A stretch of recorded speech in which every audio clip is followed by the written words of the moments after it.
Azərbaycan dilinin sintaksis və dilcilik bölmələrinə aid əsas anlayışlar yazılıb. Onların hər birini sadə və aydın şəkildə öyrənək. Təyinləmə, təyin. Cümlə uzvudur, əşyanın əlamətini, keyfiyyətini və ya sayını bildirir. Hansı, necə, necə suallarına cavab verir. Nümunə, qırmızı alma, 5 şagird.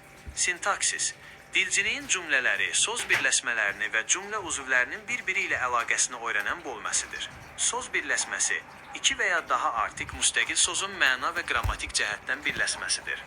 Nümunə, məktəb həyəti, maraqlı kitab, frazeoloji birləşmə, sözləri bir-birindən ayrılmayan məcazi mənalı sabit ifadələrdir. Butov bir sözü və ya mənanı əvəz edir. Nümunə, ağzına su almaq, susmaq, gözdən düşmək, hörmətdən düşmək. Cümlə uzvu, cümlədə müəyyən bir suala cavab verən və sintaktik vəzifə daşıyan söz və ya söz birləşmələridir. Bas uzvlər, mübtəda, xəbər və ikinci dərəcəli uzvlər tamamlik, təyin, zərflik var. Zərf, hərəkətin icra tərzini, zamanını, yerini, miqdarını bildirən əsas nitq hissəsidir. Necə, necə, haraya, nə zaman suallarına cavab verir. Nümunə, tez qaçdı, çox danışdı.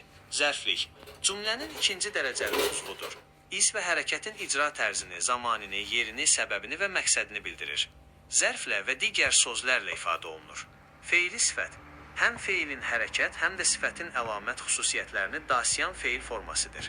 Nümunə, oxuyan şagird yazılmış məktub, an, ən, mis şəkilciləri ilə düzəlir.